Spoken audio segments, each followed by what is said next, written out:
on here yet? Okay, we got a lot of guys from, Great. okay. Guys up here. Yeah, so it's the scheduled start time already. Do you have it? Anyone else coming? We are expecting one other person. Shoot her a quick text, see if she's ready. Okay, because you got 15 minutes from right now, so that's the killer. We can begin the questioning now. For okay. Sure. Yeah. Bob, why don't you start? Okay. Let's see. You talked a little bit about in your paper about getting a void-free fuel grain. Could you talk about why that's important? What could go wrong if it wasn't? And how did you try to accomplish that?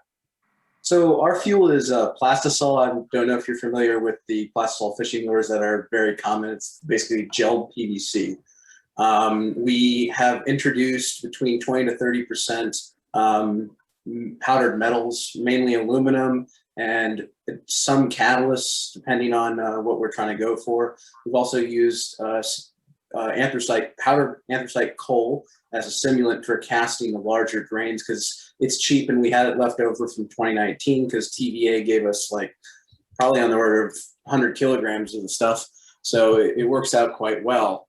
Essentially, we don't fire above 30% aluminum or 30% powder materials incorporated into the plastisol because mainly the regression rate changes, and it's because of the way that the PVC decomposes during the burn. As we drop the metal content, we actually see a higher regression rate. But for the void removal, what we can do is by increasing the column of the cast, so the total height of the fluid while it is in the melt stage, you can increase the pressure, and that pushes out a lot of the bubbles. We can also have been able to use vacuums, and for the propellant characterization burns on our horizontal test, these were 5-inch grains, and we cast into a 12-inch tube, put the whole thing in a vacuum chamber, and get very low porosities.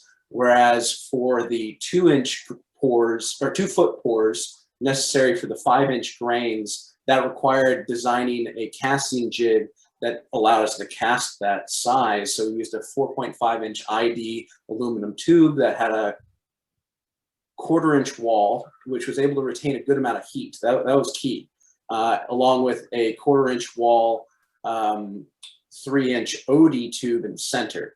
And in the poster, you can see that you get very low porosity when you have that amount of heat capacity. You pull it right out of the oven.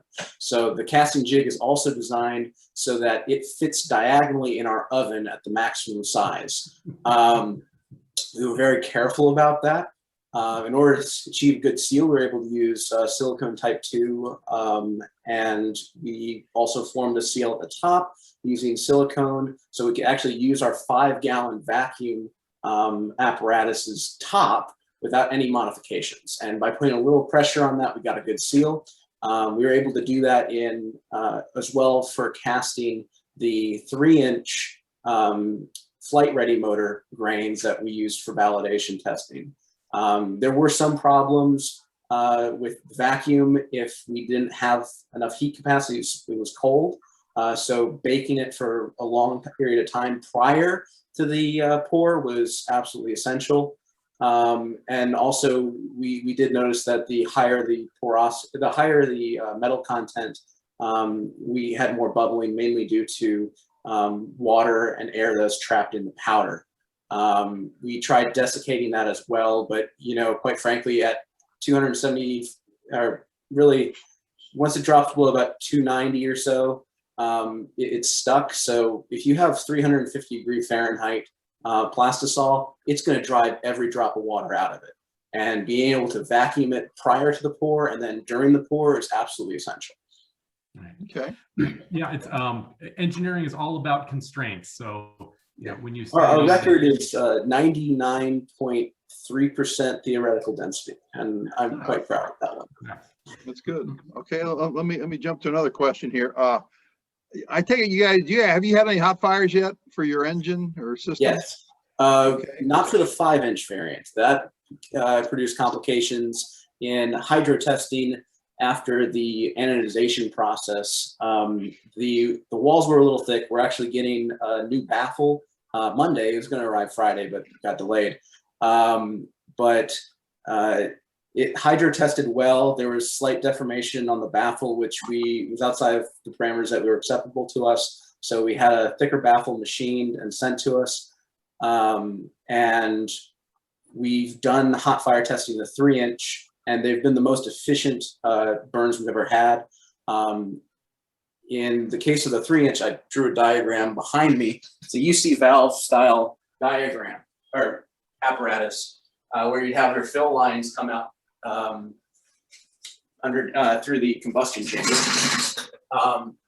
That 3-inch burn, the test that we did most recently that got 187 seconds, I had misfollowed the operating procedure, closing the top vent, which was right here connected to a solenoid, which was part of the operating procedure for the 5-inch motor. So in that first test, the vent was open, so we lost a little bit of impulse.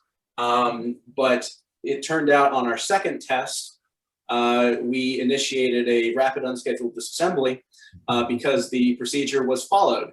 And it's good that it was in the 3-inch and on the 5-inch because we had 4 pounds of nitrous rather than 20.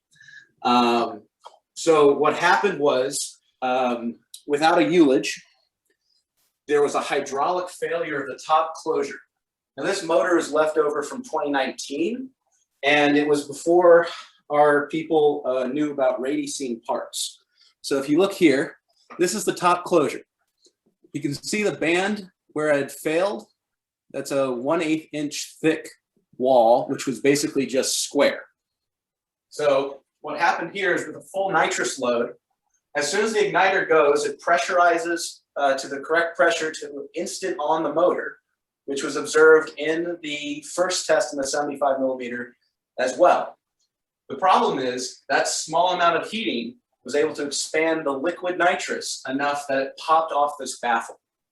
And if we look at frame by frame of the videos we took, there was a clear low temperature failure of the top closure, followed by, we now have a fully pressurized combustion chamber with our igniters that are catalyzed for nitrous decomposition, and they're thermic. And that's now at a higher pressure than the nitrous tank, as there's no gas pushing down on the nitrous. Yeah. So then we have the reverse flow of the preheater mix, which is catalyzed, into 4 pounds of liquid nitrous. This ejects the motor from the test stand explosively. The shock wave of the explosion snuffs out the flame, and you can see this in individual frames as it's coming down. So basically, if this is the test stand, which is roughly the right height, the flame is at full exhaust, okay? It's the full plume, and then you get a Wilson cloud as that shock wave travels down, snuffing out the flame. In the next following frame, because this baffle remains inside and on top of the fuel grain, which somehow is still intact, okay? That explosive force, which is jerking, in the physics term, the entire motor down at a higher acceleration than gravity, the motor actually catches up to the flame. So in the next frame, the flame has been pushed out. In the following frame, the motor has caught up, hit the ground, and because of the actual vortexing of the injectors, it has enough rotation that it starts to spin. Okay, let's go. That's very interesting. I've never heard anybody explain their explosion so well. Let me ask you another question. How do you guys clean your system, your nitrous system? What process do you use? We use first basically soap and water as necessary, then acetone to get rid of the rest, and we let it dry after sealing it to make sure no dust gets in, but it allows vapors to extinguish, and then we wait at least a day. We have used other oxygen cleaning solutions, but the typical one we use is using acetone. Okay. Peter or David, or I'm sorry, Bob. Yeah. Any other questions? Let's see. So I'd like to hear from someone besides Peter, and just a very basic question. Why do you put aluminum in your fuel? Well, powdered aluminum is a very common oxidizer. So it's most commonly used in solid fuels. And so we put it inside the plastisol to basically enable our, I'm trying to think of the best term for it. But it basically enables our fuel to burn more efficiently rather than just using the nitrous as pure oxidizer flowing over the fuel. And why do you not have your fuel grain be 100% aluminum? That is very, very dangerous. That is why we never go above 30%. Okay. Let's see. I think that's all the questions I had. Okay, let me ask one. You guys you're the team that's got the a payload on the top that controls the drag. Is that you guys? No. Our payload was a Doppler shift based tracking system, which was produced by the electrical engineering department, senior design, which they supposedly did receive a changing frequency in the report and have dropped off the face of the earth after that senior design final. And they have not delivered any hardware. The backup payload would have been an aquaponics system to deliver a small fish to test its endurance to launch forces. But for testing of deployment charges, we used a large number of pennies during a national coin shortage. Okay.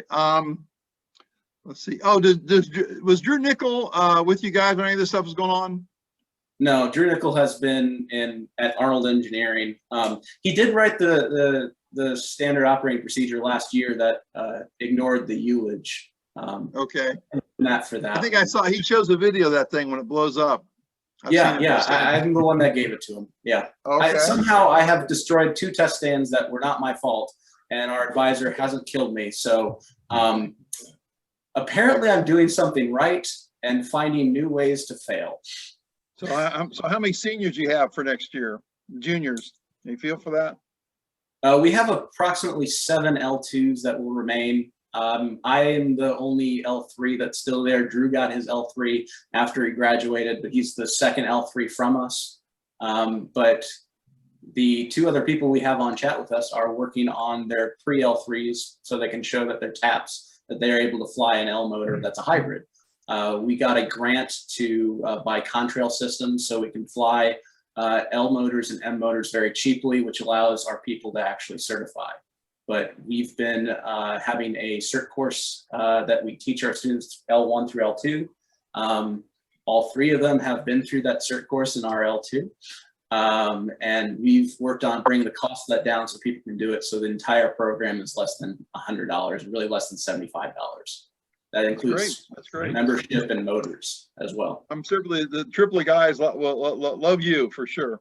No, Gary hates me about this. He thinks it's awful, but yeah. Okay. All right. Well, I think we're running to the end of our time. Yeah. Thank you very much. Well, congratulations. I hope to see you guys next year coming out. So just be aware, you guys. It's hot out there. It's 105 out there now. So. Oh, we remember 2019. We also you remember. were, yeah, you know how hot it can get. All right. Yeah, we had to walk 3 miles. So yeah. All right. Well, look, you guys take care of yourself. We'll hope to see you next year. All You as right. well. Thanks a lot.